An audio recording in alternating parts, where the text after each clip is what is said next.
Hello everyone. पिछले 3 topic को discuss करने के बाद, पिछले 3 चैप्टर को डिस्कस करने के बाद आज हम क्लास 10 के चौथे चैप्टर की ओर बढ़ रहे हैं और चैप्टर का नाम है कार्बन एंड इट्स कंपाउंड। देखिए, सबसे पहले इंट्रोडक्शन के बारे में बात करेंगे।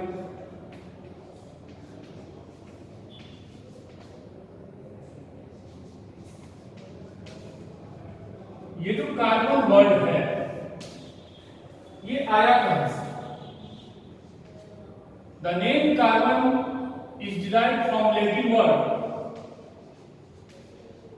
कार्बो, which means coal. Okay, so हम कह सकते हैं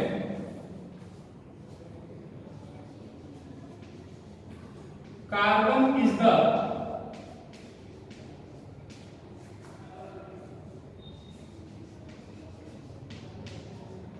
main constituent of coal.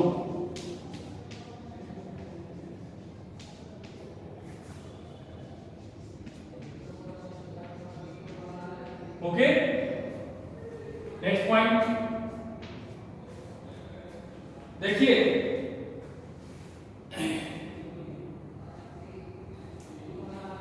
Next point जो हम बनाएंगे इसमें, the amount of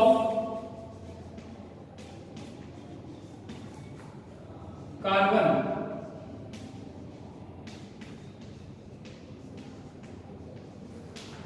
present in the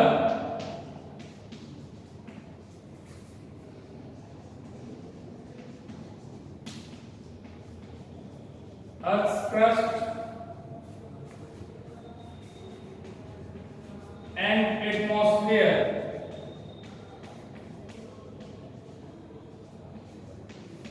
is very small. Okay, क्या बोला गया कि अर्थ क्रस्ट और एटमॉस्फेयर में जो कार्बन के अमाउंट है वो बहुत कम है। ठीक है, फिर एक इसके एग्जांपल्स में हम लिख सकते हैं examples.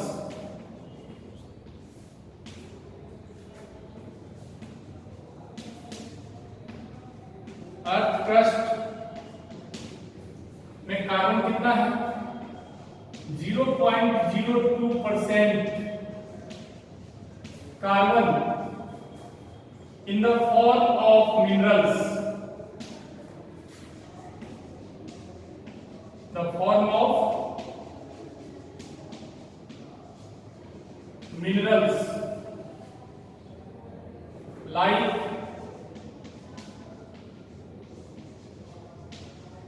Carbonates, coal and petroleum.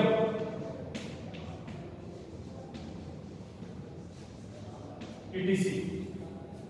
ठीक है, अर्थ क्रस्ट में जो कार्बन है वो किस फॉर्म में है? आपके मिनरल्स के फॉर्म में होते हैं, जैसे कि कार्बोनेट्स हो गए, कोल हो गए, पेट्रोलियम हो गए।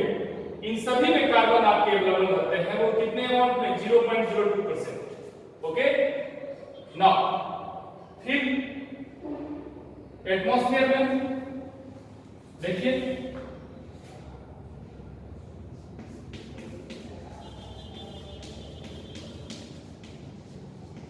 एटमॉस्फेयर में कितना रहता है?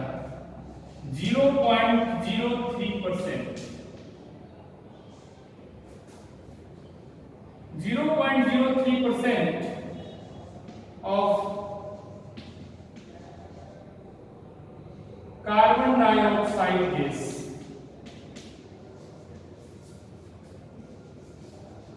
ठीक है, मींस एटमॉस्फेयर में जो कार्बन होते हैं वो कार्बन डाइऑक्साइड गैस के फॉर्म में होते हैं। कितने परसेंट? 0.03%। ठीक है, next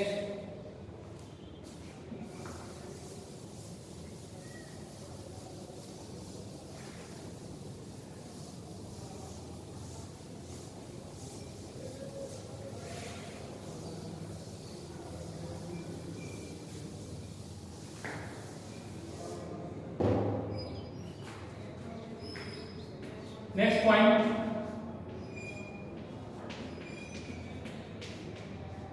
in spite of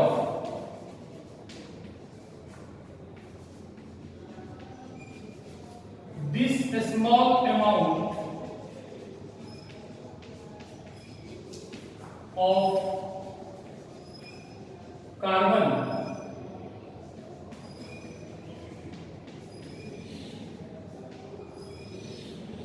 available in nature,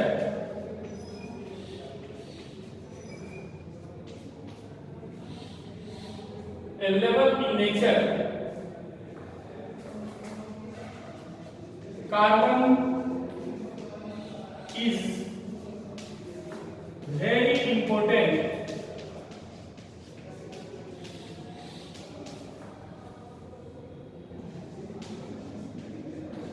role in our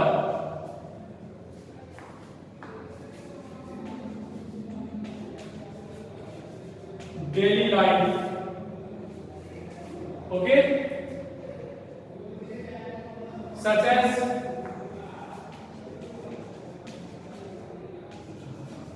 all living things, plants and animals.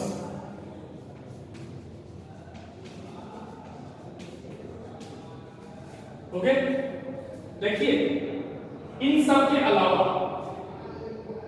Means earth crust और एटमॉस्फेयर में जो भी कार्बन के अमाउंट्स पाए जाते हैं, उन सब के अलावा जो कार्बन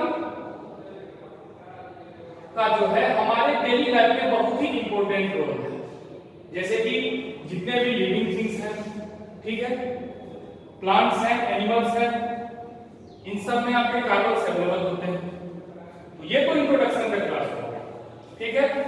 अब हम लोग इसको एक्सप्लेन करके कार्बन्स के बारे में, प्रॉपर्टीज के बारे में पढ़ेंगे।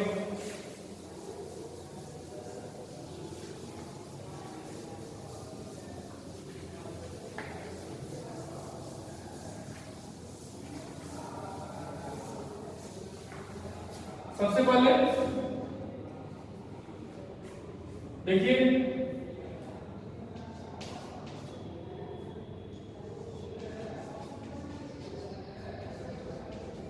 symbol of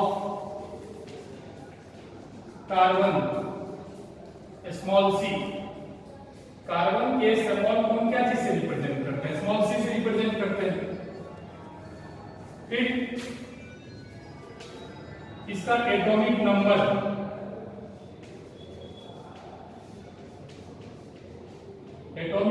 कितना होता है?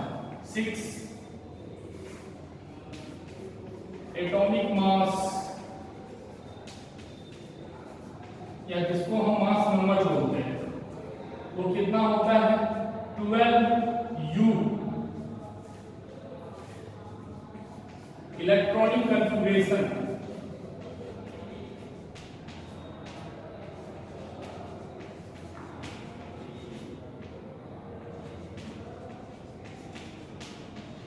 देखिए, जब हम इसके इलेक्ट्रॉनिक कॉन्फ़िगरेशन को ड्रॉ करते हैं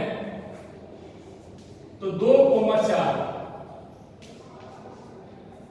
2 जो है आपका ये K सेल में जाता है और ये आपका L सेल में जाता है, ठीक है। तो L is the valence shell of carbon, ठीक है। वैलेंस सेल कितना है? 4। नेक्स्ट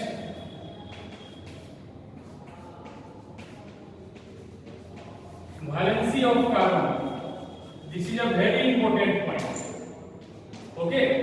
हाँ, तो देखिए कार्बन के वैलेंस सेल में कितने इलेक्ट्रॉन है? 4 इलेक्ट्रॉन है, ठीक है। तो कार्बन के वैलेंस सेल में 4 इलेक्ट्रॉन और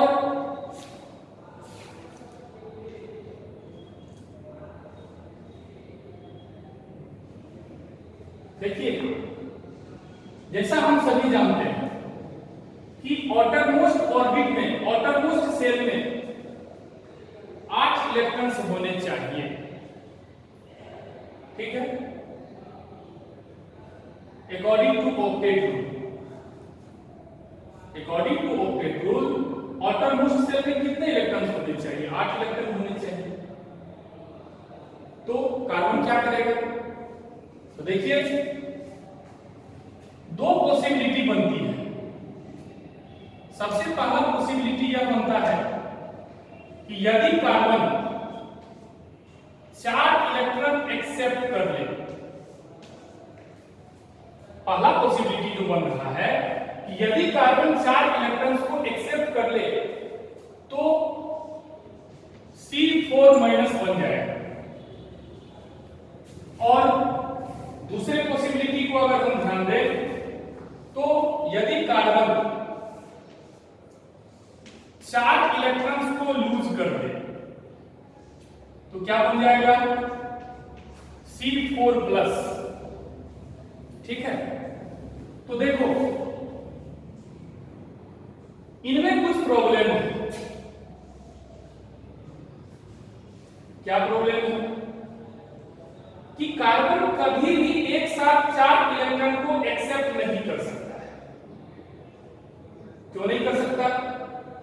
क्योंकि कार्बन का जो साइज होता है वो बहुत स्मॉल होता है, और यदि हम इसमें इलेक्ट्रॉन्स को फिल करना स्टार्ट करें तो कार्बन के वैलेंस शेल में कितने इलेक्ट्रॉन है? 4 इलेक्ट्रॉन है।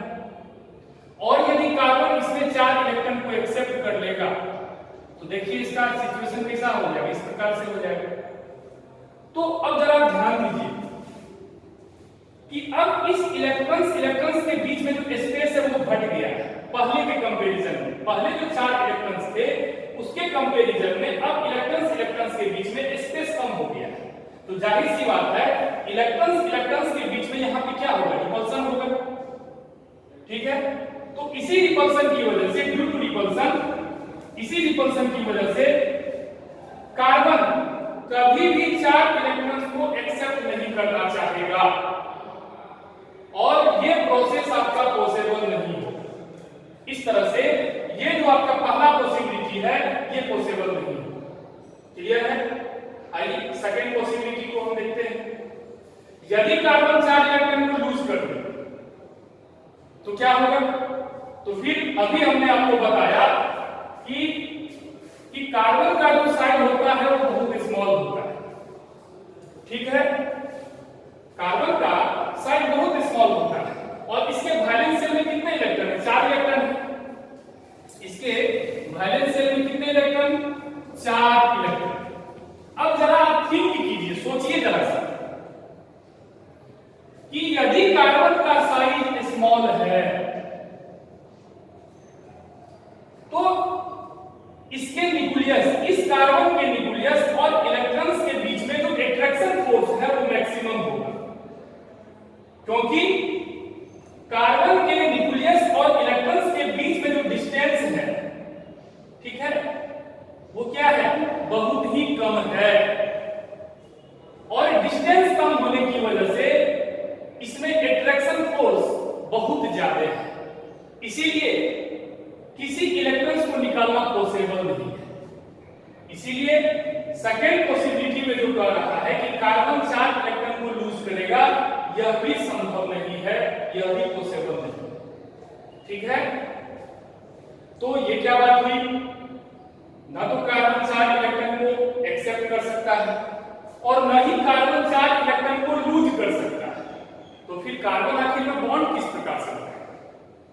तो आंसर है कोवैलेंट बॉन्ड। ठीक है, कार्बन बॉन्ड बनाएगा, किस प्रकार से बनाएगा? Covalent bond. ठीक है,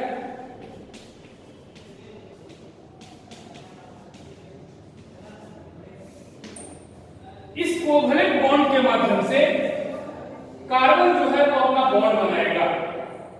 तो ये जो हमारा कार्बन है वो क्या करेगा? वो अपने 4 इलेक्ट्रॉन को दूसरे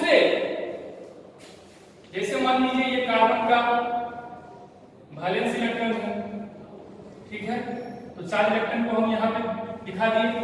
तो ये जो कार्बन है अपने 4 इलेक्ट्रॉन किसी दूसरे एलिमेंट्स के 4 इलेक्ट्रॉन्स के साथ शेयर करेगा, ठीक है, और 4 कोवैलेंट बॉन्ड बना लेगा, 4 कोवैलेंट बॉन्ड। क्लियर है? हाँ, तो इस तरह से कार्बन ना तो इलेक्ट्रॉन को गेन कर सकता है और न ही कार्बन इलेक्ट्रॉन को लूज कर सकता है, बल्कि वो तो इलेक्ट्रॉन को शेयर कर सकता है। इलेक्ट्रॉन को शेयर करने की उसमें टेंडेंसी होती है, इसीलिए कार्बन हमेशा 4 कोवैलेंट बॉन्ड बनाता है, 4 कोवैलेंट बॉन्ड बनाता है। क्लियर है? चलिए आगे बढ़ते हैं हम लोग। इसीलिए कार्बन को हम क्या कर सकते हैं, कार्बन को हम कह सकते हैं carbon is a tetravalent in nature. ठीक है, कार्बन जो है वो कैसा है, स्ट्रक्चर उसका टेट्रावैलेंट स्ट्रक्चर है। क्यों टेट्रावैलेंट है? क्योंकि कार्बन जो है वो 4 कोवैलेंट बॉन्ड बनाने की कैपेसिटी रखता है, टेंडेंसी रखता है। ठीक है, हाँ, तो एक प्रॉपर्टी यह भी आप दे सकते हैं। नेक्स्ट जो प्रॉपर्टी हम बताने जा रहे हैं वो बहुत ही इंपॉर्टेंट प्रॉपर्टी है।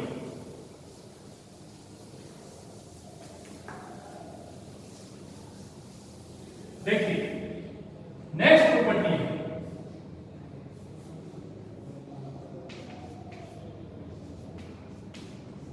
सेल्फ कॉम्बिनेशन,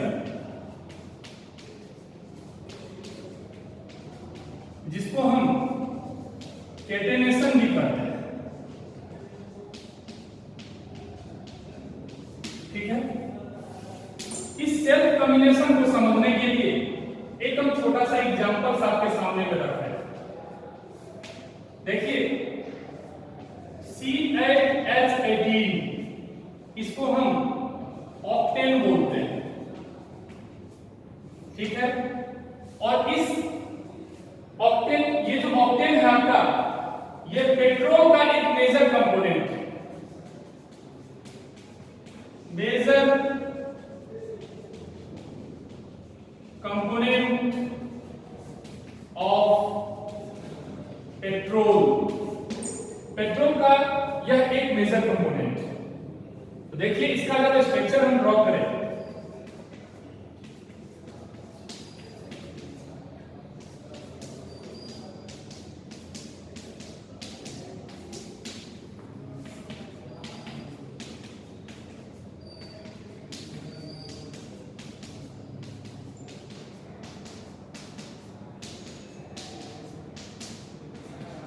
ध्यान दीजिए, तो देखिए यहां पर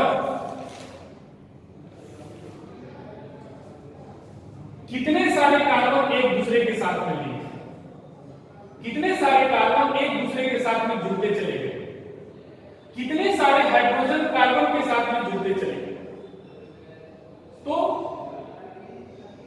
देखिए यह एक बहुत ही इंपॉर्टेंट प्रॉपर्टी है, and this is the outstanding properties of carbon is called catenation। ठीक है, बहुत ही इंपॉर्टेंट प्रॉपर्टी है कार्बन का, जिसको हम क्या बोलते हैं, कैटेनेशन बोलते हैं। ठीक है, और अगर हम कैटेनेशन को डिफाइन करने का प्रयास करें तो देखिए कैटेनेशन को हम डिफाइन कैसे करते हैं।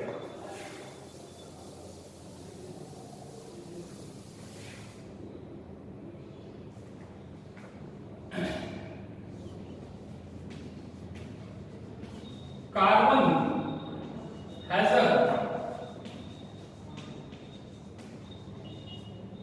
unique ability to combine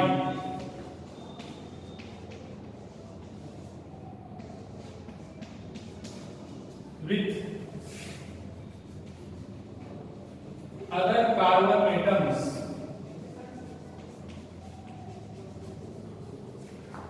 to form long chain and this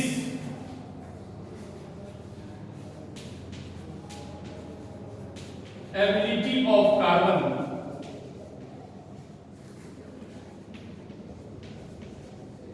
is called as catenation। ठीक है,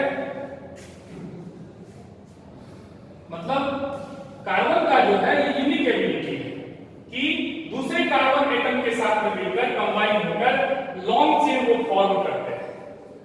और इसी एबिलिटी, कार्बन की इसी एबिलिटी को हम क्या करते हैं, कैटेनेशन करते हैं। क्लियर है? हाँ, ओके। नाउ अब हम लोग बात करते हैं कि ये कैटेनेशन कैसे होता है। ठीक है, ये कैटेनेशन किस प्रकार से पॉसिबल होता है, इसके बारे में हम लोग डिस्कस करेंगे। तो काउज ऑफ कैटेनेशन,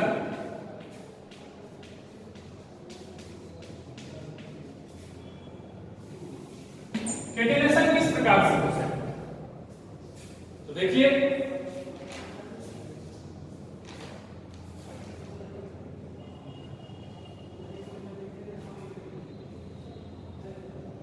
अभी हमने बात की कि कार्बन का जो साइज होता है वो बहुत स्मॉल होता है।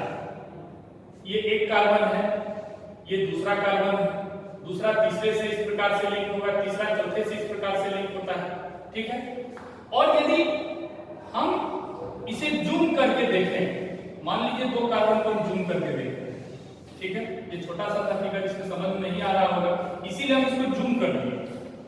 तो मान लीजिए ये एक कार्बन है, एक कार्बन का एटम, ये दूसरे कार्बन का एटम है। तो जब दो कार्बन एटम आपस में कंबाइन होंगे, जब दो कार्बन एटम आपस में ज्वाइन होंगे, तो उन दो कार्बन के बीच में जो इलेक्ट्रॉन शेयर हो रहा है, मान लीजिए इस कार्बन का जो इलेक्ट्रॉन है यहाँ पे और इस कार्बन का जो इलेक्ट्रॉन यहाँ है, तो इलेक्ट्रॉन जो होगा बीच में वो क्या करेगा, आपस में शेयर करेगा। ठीक है, तो ये आपका क्या हो गया, शेयर्ड इलेक्ट्रॉन हो गए, शेयर्ड इलेक्ट्रॉन। क्लियर है? हाँ, तो हम क्या कहें कि जब दो कार्बन एटम आपस में ज्वाइन होंगे तो उन दो कार्बन एटम्स के बीच में जो शेयर्ड इलेक्ट्रॉन, जो इलेक्ट्रॉन्स आपका शेयर हो रहा है, उनको इस कार्बन एटम का न्यूक्लियस और इस कार्बन एटम का न्यूक्लियस अपनी ओर जो है दोनों ही बहुत टाइटली होल्ड करके रखता है। ठीक है, फिर जो नेक्स्ट कार्बन होगा, मान लीजिए वो कार्बन का एटम यहां पे होगा। ठीक है, और इन दोनों कार्बन एटम के बीच में जो इलेक्ट्रॉन शेयर होगा, ठीक है, उसको इस कार्बन एटम का न्यूक्लियस और इस कार्बन एटम का न्यूक्लियस दोनों ही बहुत टाइटली होल्ड करके रखेगा। ठीक है ना, होल्ड टाइटली। ठीक है, तो इस तरह से ये आपका लिंकेज जो है बढ़ता चला जाता है। ठीक है, तो आप समझ गए होंगे कि यह जो कैटेनेशन है यह किस प्रकार से पॉसिबल होता है। तो इसे हम एक लैंग्वेज के फॉर्म में भी लिख सकते हैं। आइए,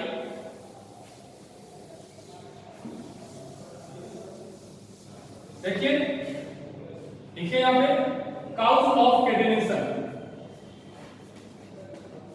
due to small size of carbon atoms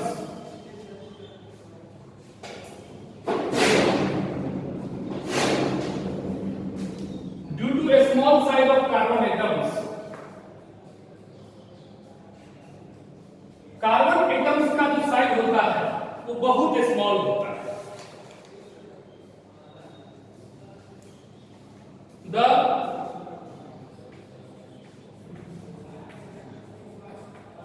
covalent bond between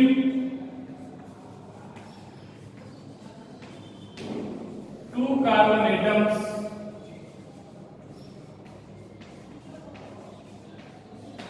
become very strong as nuclei of two carbon atoms, as nuclei of two carbon atoms hold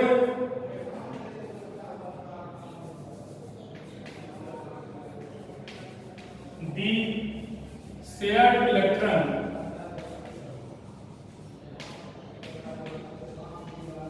very tightly. Okay, हाँ, तो reason भी हम आपको बताएं कि कार्बन का जो size होता है वो बहुत स्मॉल होता है। The covalent bond between two carbon atoms becomes very strong, और उन दो कार्बन एटम्स के बीच में जो शेयर्ड इलेक्ट्रॉन होते हैं वो शेयर्ड इलेक्ट्रॉन क्या होते हैं, वो आपका कोवैलेंट बॉन्ड में कन्वर्ट होता है, जिससे वो काफी ज्यादा स्ट्रांग हो जाता है। ठीक है, as the nucleus of two carbon atoms hold the shared electron very tightly, और उनको कार्बन का जो न्यूक्लियस है दूसरे कार्बन के न्यूक्लियस जो है दोनों ही बहुत टाइटली जो है होल्ड करके रखता है। ठीक है, तो ये कैटेनाइजेशन इस प्रकार से आपका होता है। ठीक है, तो सेल्फ कॉम्बिनेशन के बारे में हम बात कर लिए, टेट्रा वैलेंसी के बारे में बात कर लिए। ठीक है,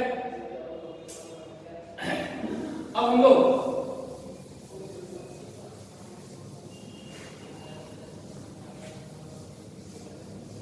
नेक्स्ट टॉपिक है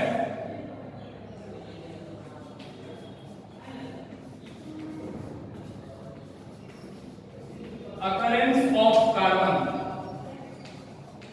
ठीक है, तो देखिए कार्बन को हम लोग दो प्रकार से अगर करते हैं, एक फ्री स्टेट जिसको हम लोग नेटिव स्टेट भी कहते हैं, क्लियर है, और एक है कंबाइंड स्टेट, कंबाइंड स्टेट। इसके देखिए कंबाइंड स्टेट में कार्बन जो है आपका, कार्बन इज प्रेजेंट और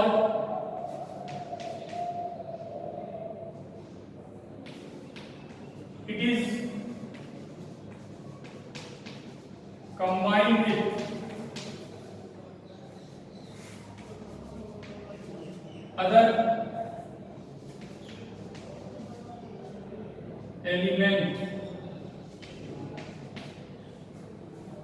other element to form compound। ठीक है, और इसके एग्जांपल्स, ठीक है, जैसे मान लीजिए आपका ग्लूकोज है C6H12O6, चीनी है C12H22O11, और भी बहुत सारा कंपाउंड है, CaCO3 है। ठीक है, ETC। ये कंबाइंड स्टेट हो गया। फ्री स्टेट में एग्जांपल्स देखिए, ग्रेफाइट, डायमंड, ग्रेफाइट, और एक और आपका इसमें हम लोग पढ़ेंगे इसके बारे में जिसका नाम है बटमिंस्टर।